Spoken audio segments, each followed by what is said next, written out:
Hello everyone, welcome to my channel CA by Vaibhav sir. So guys, आप सभी के बहुत मैसेज आ रहे थे इसी के लिए कि एसबीआई का स्टडी प्लान बताइए। तो अभी ये प्रॉपर टाइम आ गया है, मैं आपको एसबीआई का स्टडी प्लान बताने वाला हूँ।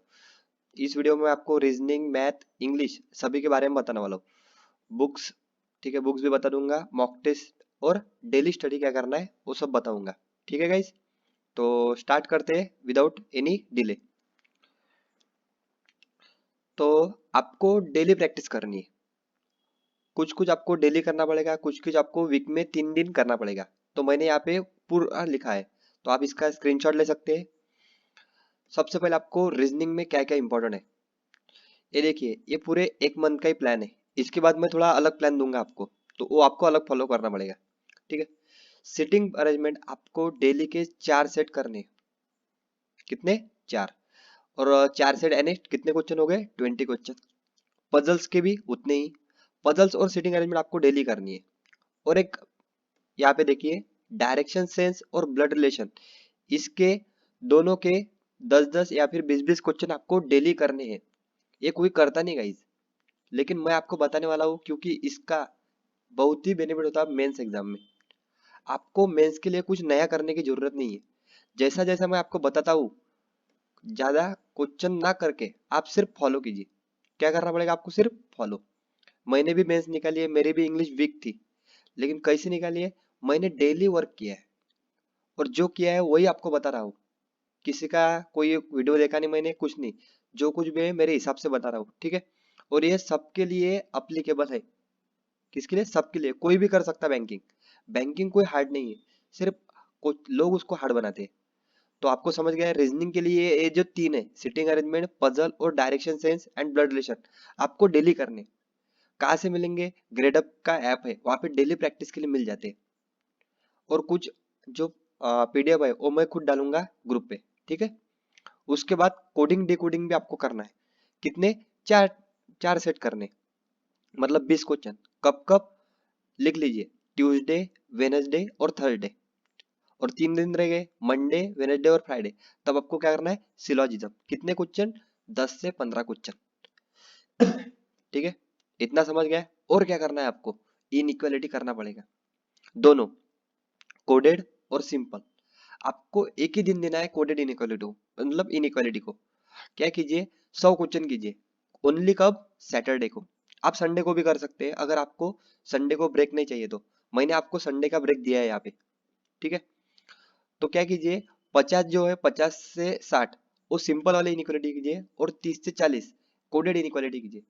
इतना अगर आपने रीजनिंग के लिए कर लिया, तो आपको प्री तो आसानी से निकल जाएंगी। और मेंस में ये बहुत काम में आएगा, जो मैंने डायरेक्शन और ब्लड का डेली बताया ना, पक्का काम आएगा। ठीक है, तो रीजनिंग का हो गया। अभी आगे बढ़ते हैं। मैथ्स, ठीक है। सबको प्रॉब्लम है मैथ की। देखिए, ये मैथ का जो बता रहा हूं मैं, ये सिर्फ एक महीने का है, तो आपको उतना ही करना है। ठीक है, आपको सिंप्लीफिकेशन एंड अप्रोक्सीमेशन दोनों के कम से कम 30 क्वेश्चन करने। कितने? 30 क्वेश्चन। 30 क्वेश्चन सिंप्लीफिकेशन के, 30 अप्रोक्स के, डेली करने। ठीक है, उसके बाद क्वाड्रेटिक इक्वेशन और नंबर सीरीज, ये भी डेली करने। कितने क्वेश्चन? 20-20 क्वेश्चन। ठीक है, ये समझ गए। तो ये आपका मैथ के लिए डेली है। कितना है? डेली करना ही है इतना आपको। उसके बाद देखिए, डेटा इंटरप्रिटेशन, इसके आपको 4 सेट लगाने हैं। कब कब? मंडे को, वेनेसडे को और फ्राइडे को। कब कब करना है? मंडे, वेनेसडे और फ्राइडे। उसके बाद देखिए, एवरेज, परसेंटेज और रेशियो।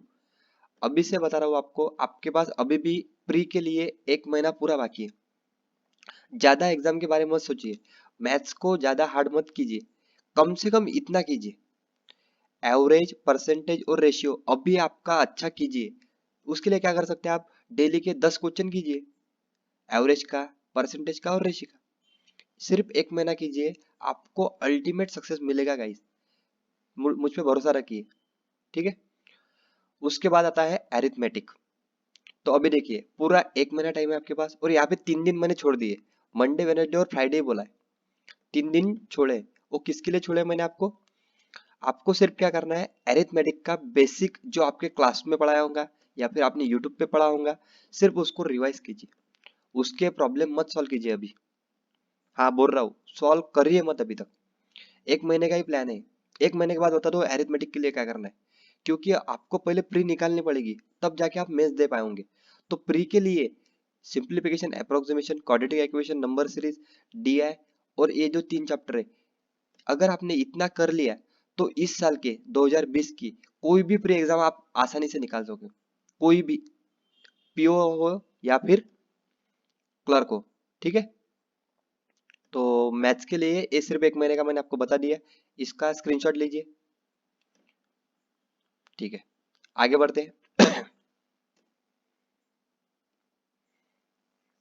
इंग्लिश, सबसे ज्यादा क्वेश्चन थे मेरे पास इंग्लिश। सर मेरा इंग्लिश वीक है, सर मेरा इंग्लिश वीक है, मैं क्या कराऊँ। कुछ लोग बोलते हैं रीडिंग कीजिए, कुछ लोग बोलते हैं न्यूज़पेपर पढ़िए। तो गाइस देखिए, आपको क्या करना है, आप क्या सब सोचते हैं कि इंग्लिश हार्ड है, क्या समझते हैं आप इंग्लिश हार्ड है। एक्चुअली इंग्लिश वहां पे लिखा रहता है इंग्लिश लैंग्वेज, ये आपने पढ़ा क्या। जैसे हिंदी लैंग्वेज है, महाराष्ट्र में मराठी लैंग्वेज है, ये लैंग्वेज ही है, और एग्जाम में भी वही आता है इंग्लिश लैंग्वेज। तो आपको क्या करना है, इंग्लिश समझना है और लैंग्वेज सीखनी है आपको, इंग्लिश करना नहीं है ज्यादा, क्या करना है सिर्फ समझना है। तो इंग्लिश समझने के लिए क्या करना पड़ेगा, क्योंकि इंग्लिश थोड़ा अलग है, हमारी भाषा नहीं है इंग्लिश। तो आपको क्या करना है, डेली 1 आवर रीडिंग करना है, कंपलसरी है ये। अब आप पूछोगे कि सर रीडिंग क्या करना है, तो देखिए, मुझे पता है न्यूज़पेपर सब पढ़ते नहीं है, अगर जो भी पढ़ते हैं उनको क्या करना है, रीडिंग करना है। न्यूज़पेपर में भी वही रीडिंग कीजिए जो आपको पसंद हो, सिर्फ एक ही पैसेज कीजिए, दिन में 3 बार पढ़िए, लेकिन वो आपको समझना चाहिए। जो पैसेज है वो आपको रट होना चाहिए कि हाँ ये मैंने पढ़ा है, ठीक है। उसके बाद अगर आपको न्यूज़पेपर अच्छा नहीं लगता होगा, तो नॉवेल्स लीजिए, बुक लीजिए, जो भी आपको अच्छा लगता है इंग्लिश में वो लीजिए। और कम से कम डेली हाफ एन आवर तो भी कीजिए, मैंने 1 घंटा लिखा है यहाँ पे, लेकिन आप कम से कम हाफ एन आवर तो भी कीजिए, बहुत डिफरेंस आता है गाइस। मैंने खुद ट्राई किया है, मैंने सिर्फ 1 से 2 मंथ की रीडिंग की थी, उसके हिसाब से पीओ एग्जाम में मेरे 18 से 20 मार्क आ रहे थे, ठीक है। अभी जैसे रीडिंग कम हो जाएंगी, समझ लेना आप इंग्लिश में पीछे जा रहे हैं। तो आप आई थिंक दे सकते हो इंग्लिश के लिए एटलीस्ट। और जिसका इंग्लिश अच्छा है उसका सबसे पहले इंग्लिश एसबीआई में सिलेक्शन होता है, ठीक है। डेली क्विजेस भी देने हैं आपको, अगर टाइम मिला तो, ग्रेड अप और अड्डा पे। और एक बात, ग्रामर पे ज्यादा फोकस करने की कोई जरूरत नहीं है, मैंने मेंस एग्जाम दी है, मेंस एग्जाम में ग्रामर की ज्यादा जरूरत है ही नहीं। तो आप ग्रामर के पीछे क्यों पढ़ रहे हो, क्यों उसमें टाइम वेस्ट कर रहे हो अपना। सिर्फ फोकस किस में कीजिए, कि आपको सिर्फ मार्क लाने हैं गाइस, आपको इंग्लिश में पीएचडी नहीं करनी है, आपको क्या लाना है, मार्क लाना है और सिलेक्शन लेना है। सिलेक्शन के बाद कोई पूछता नहीं इंग्लिश आती कि नहीं, सब मराठी में बात करेंगे अगर महाराष्ट्र में होंगे तो, और बाहर होंगे तो हिंदी में बात करेंगे। तो आपको इंग्लिश का टेंशन नहीं लेना, उसको लैंग्वेज बनाओ, जैसे आप हिंदी को लैंग्वेज बनाते हो, मराठी का लैंग्वेज बनाते हो, वो अपनी लैंग्वेज है, तो उसको लैंग्वेज के हिसाब से चलिए। अब देखिए, आप जो रीडिंग करोगे उसमें से कुछ ओकैब भी रहेंगी जो आपको नहीं आएंगी, तो आपको क्या करना है, एक बुक बनाना है। क्या करना है, एक बुक, उसमें डेट लिखिए, कल से स्टार्ट करना है आपको। कल की डेट कितनी है, 8 आई थिंक, ठीक है, 8 जनवरी है। 8 जनवरी से आपको स्टार्ट करने हैं, डेली से, डेली के कम से कम 2 से 5 ओकैब लिखना ही है आपको। टेलीग्राम ग्रुप पे भेजना, मैं देखूंगा कौन कौन रेगुलरली कर रहा है। और मैंने बोला है, जो रेगुलरली करेगा उसका सिलेक्शन 100% है गाइस, हाँ 100%, ठीक है। आगे बढ़ते, तो देखिए, अभी मैंने आपको प्री का बताया है, और आप पूछोगे सर करंट अफेयर के लिए क्या करना है। करंट अफेयर के लिए आपको अभी नया कुछ करने की कोई जरूरत नहीं है। सर एसबीआई के लिए करंट अफेयर कहाँ से पढूं, आपको पढ़ने का काम क्या है अभी। अभी देखिए, मेरा ग्रुप है सी ए वाई वैभव सर, वहां पे मैं डेली वन लाइनर भेजता हूँ। पढ़ने में कितना टाइम जाता होगा आपका, ज्यादा से ज्यादा 5 से 10 मिनट, ठीक है। और वीकली हर संडे में एक वीडियो देता हूँ, कब, हर संडे। वो जो सीरीज है ना, वो एसबीआई के हिसाब से ही चला रहा हूँ मैं आपके लिए।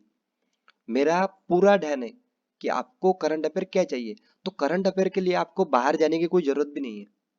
और हाँ गाइज, मैंने किसी भी मेंस एग्जाम के पहले कोई भी जो रहती है ना, हर मेन एग्जाम के लिए कैप्सूल आती है कि ये कर लीजिए एग्जाम में हो जाएगा, बिल्कुल होता नहीं है गाइज, उसके पीछे भागो भी मत। आपको क्या करना है, डेली करना है वन लाइनर और वीकली जो मेरे वीडियोज आते हैं करंट अफेयर के, वो अभी के लिए आपको वो बहुत सफिशिएंट है और ज्यादा टाइम जाता भी नहीं। ठीक है, तो आई होप आपको समझ गया होगा। ये देखिए यहाँ पे मैंने क्या लिखा है, success is an ultimate combination of small things you work today and tomorrow. मतलब जो आप आज और कल कर रहे हो, which will ultimately make a huge difference. जो आप आज और कल करोगे वही आपको अगले 4-5 महीने बाद, 5-6 महीने बाद आपकी दुनिया बना देंगे। तो आई होप मेरी तरफ से मैंने आपको ये वीडियो दिया है गाइस। So thank you. जो भी आपकी और क्वेरीज होंगी, आई थिंक आपको इसके बाद और कोई क्वेरीज नहीं होंगी। जितना मैंने बोला है उतना कीजिए। आज की तारीख है 7 जनवरी, कल से आपको स्टार्ट करना है 8 जनवरी से, और 8 फरवरी मतलब एग्जैक्ट एक महीने बाद मैं दूसरा वीडियो दूंगा। तब तक आप इसको फॉलो कीजिए। So thank you guys. और हाँ, एक आपके जो भी फ्रेंड्स है जो बैंक की प्रिपरेशन कर रहे हैं, उनके साथ ये शेयर कीजिए। ठीक है गाइज, थैंक यू।